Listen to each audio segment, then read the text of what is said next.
Qu'est-ce qui donne leur valeur aux crypto-monnaies? C'est sans doute une question qu'on vous a déjà posée et que vous avez vous-même déjà posée dans votre processus d'apprentissage de cet univers. Bien évidemment, la réponse est spécifique à chaque projet. On compte pas moins de 7000 projets de crypto-monnaies actuellement en développement, avec chacun une utilité spécifique et des cas d'utilisation qui lui sont propres. Toutefois, la majorité des projets se rejoignent autour d'un certain nombre de catégories. Entre les tokens qui servent de valeur de réserve, les projets de réseaux d'applications décentralisés, les projets de la DeFi, les systèmes d'Oracle et bien d'autres. Comprendre de quelle catégorie fait partie le projet qu'on analyse permet de le comparer efficacement et d'en avoir une meilleure approche, surtout si vous avez prévu d'investir dessus. En effet, chaque projet a ses avantages et ses inconvénients qu'il faut comprendre au mieux pour être capable de gérer ses investissements de façon optimale. Alors, si vous souhaitez découvrir les différentes catégories de crypto-monnaies, vous êtes au bon endroit puisque c'est le sujet de la vidéo du jour. Avec les milliers de projets qui existent, il est impossible en une vidéo de tous les présenter. Toutefois, je vais faire au mieux pour essayer de vous présenter les 6 catégories parmi les plus importantes. Bonjour et bienvenue sur Cryptomania. Si vous êtes intéressé par l'investissement sur les crypto-monnaies, vous êtes au bon endroit. N'hésitez pas à vous abonner pour ne rien manquer des présentations de projets, analyses du marché et autres retours sur mes méthodes d'investissement. Revenons-en à la vidéo du jour. Initialement, lorsque le Bitcoin a été créé, son objectif était de faciliter les échanges de valeurs de manière décentralisée, donc loin de l'autorité des États. Un peu plus de 10 ans plus tard, on se rend bien compte que cette utilité sera difficilement atteinte par le Bitcoin. On peut trouver 2 causes principales à cela. Premièrement, le marché fluctue énormément. Il est donc difficile tant pour les commerçants que pour les consommateurs de se projeter avec des prix aussi volatiles. Deuxièmement, le réseau montre ses premières limites, puisqu'il ne supporte que 3 transactions par seconde. Cependant, cette limite dans l'utilisation du Bitcoin n'en a pas fait un projet obsolète pour autant.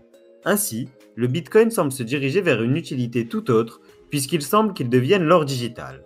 La technologie blockchain a su faire ses preuves et attirer la confiance tant des particuliers que de certaines grandes entreprises. Ainsi, à l'ère du digital, le Bitcoin semble devenir peu à peu la valeur de réserve d'Internet, comme a pu le devenir l'or à l'ère industrielle. Alors que les banques centrales émettent des quantités records de monnaie, de nombreux particuliers et professionnels cherchent à protéger leur patrimoine de l'inflation annoncée. Le Bitcoin, par ses perspectives d'avenir et sa résilience au bear market, a prouvé son intérêt en ce sens. La première catégorie de crypto-monnaies est donc celle de la crypto-monnaie mère, à savoir les crypto-monnaies servant de valeur de réserve.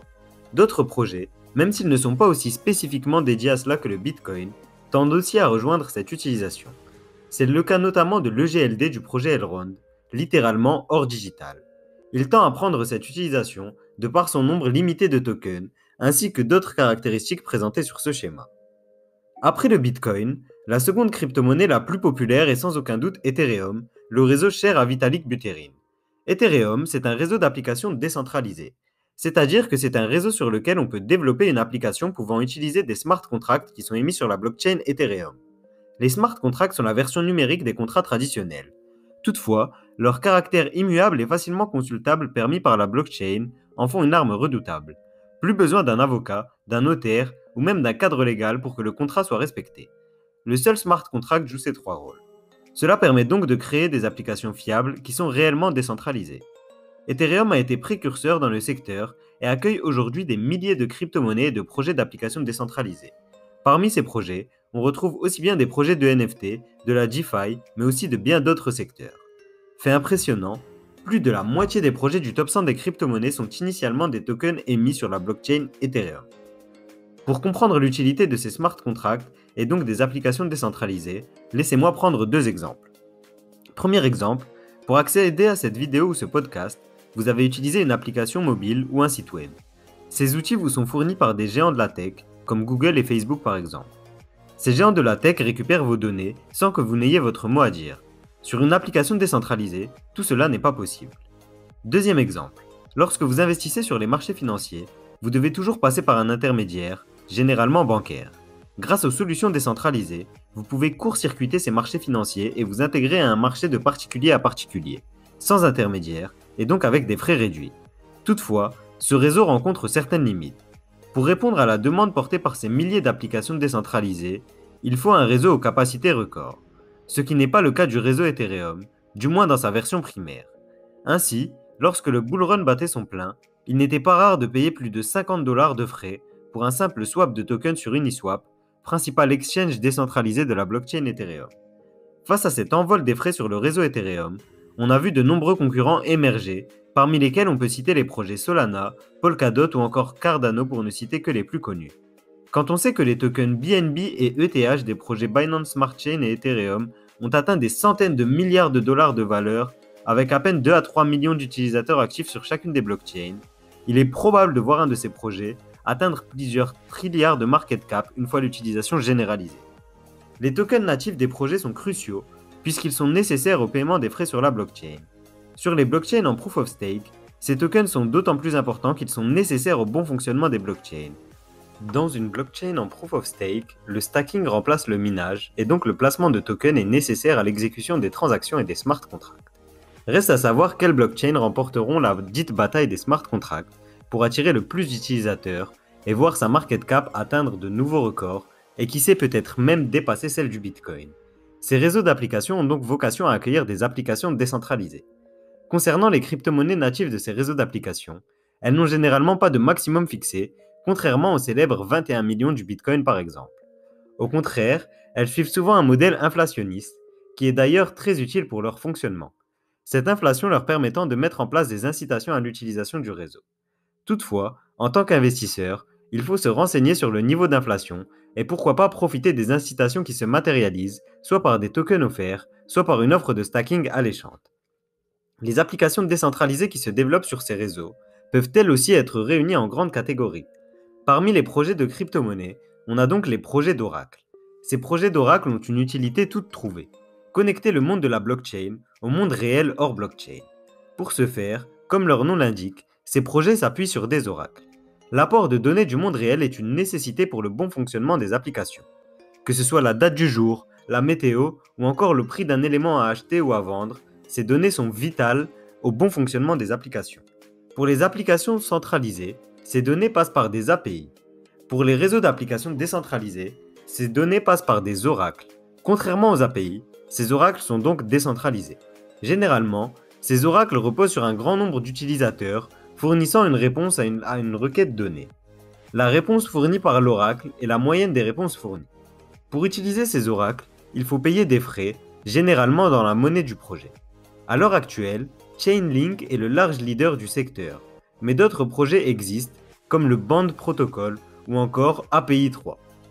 Logiquement, l'utilité de ces projets devrait augmenter parallèlement à l'utilisation des applications décentralisées. Cela laisse penser que de beaux jours attendent ces projets, malgré la rude concurrence qui s'annonce. Ensuite, un secteur que vous connaissez certainement bien est celui de la DeFi.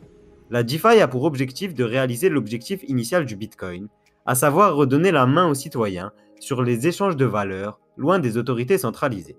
Ce secteur a vu le jour en 2019, avant de véritablement émerger lors de la première moitié de 2021, profitant du bull run pour littéralement exploser. Quelques chiffres pour comprendre l'impact de la DeFi à l'heure actuelle. Sur les seules applications DeFi du réseau Ethereum, plus de 50 milliards de dollars sont investis sur les différents protocoles. Dans la finance traditionnelle, les taux offerts sur les investissements sont au mieux de 3 à 4% par an. Dans la DeFi, il n'est pas rare de voir des taux 10 à 50 fois plus élevés. Bien entendu, ces retours ne sont pas garantis, mais dans la finance traditionnelle non plus. Parmi les projets de la DeFi, ceux dont on entend le plus parler et sur lesquels je vais concentrer ma présentation aujourd'hui sont les tokens d'exchange décentralisés. Parmi les exchanges décentralisés les plus connus, on peut citer par exemple Uniswap et SushiSwap sur la blockchain Ethereum, PancakeSwap sur la blockchain Binance Smart Chain ou encore Pangolin sur la blockchain Avax. Ces tokens sont très importants car ils ont une double utilité. En effet, les protocoles de la DeFi étant décentralisés, ils ont besoin de liquidité pour fonctionner correctement. Il est donc généralement possible d'investir ces tokens sur ces protocoles. Là où dans la finance traditionnelle, cette part du gâteau est réservée à un petit nombre de privilégiés, nommés market makers, dans la DeFi, tout le monde peut avoir sa part du gâteau. Deuxièmement, les tokens de la DeFi sont des tokens de gouvernance. À terme, les plateformes d'échange décentralisées sont programmées pour ne dépendre du contrôle de personne, si ce n'est des utilisateurs. Ces plateformes d'échange décentralisées viennent par essence en opposition aux plateformes d'échange centralisées. Les plateformes d'échange centralisées concentrent encore aujourd'hui l'extrême majorité des achats de crypto-monnaies. Parallèlement à la création de ces plateformes d'échange, des tokens ont vu le jour. Ces tokens sont au cœur de ces plateformes d'échange et ils présentent généralement plusieurs intérêts. Ils permettent de payer des frais réduits sur la plateforme lors des achats et des ventes de crypto-monnaies. Ils permettent aussi d'obtenir une carte bleue avec laquelle on bénéficie de cashback et de paiements en crypto. Ils permettent aussi d'avoir tout un tas d'autres avantages, là aussi très intéressants. Parmi les tokens d'exchange, on peut citer notamment le BNB de Binance, le FTX de la plateforme éponyme, ou encore le CRO de Crypto.com. Pour finir, une des catégories sur lesquelles il est important de revenir est celle des stablecoins. Les stablecoins sont des crypto-monnaies particulières de par leur nature. En effet, une des grandes critiques qui peut être faite aux crypto-monnaies par rapport à leur objectif initial, c'est la difficulté de les utiliser dans la vie de tous les jours.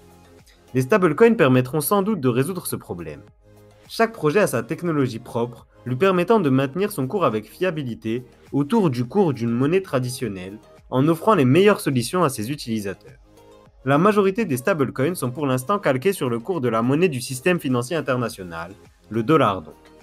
À la tête des stablecoins, la bataille fait rage entre le leader historique UST et le concurrent USC, porté par la toute-puissance de la plateforme Coinbase. Les stablecoins ont plusieurs utilités qui sont très intéressantes.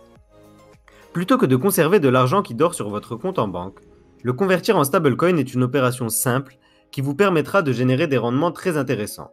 Sans prendre le risque de s'exposer aux fluctuations des cours des crypto-monnaies, il est possible d'investir ces stablecoins dans des protocoles de la DeFi et de générer jusqu'à 10% de rendement par an. De plus, de nouveaux stablecoins vont voir le jour dans les prochains mois, non seulement fixés sur le cours d'une monnaie traditionnelle, mais aussi des stablecoins fixés sur le cours des métaux précieux et autres valeurs refuges. Pour conclure, j'aimerais préciser un point. Bien sûr, il est difficile de résumer les crypto-monnaies en 10 minutes. 10 ans de technologie et d'évolution ont eu lieu depuis le lancement du Bitcoin.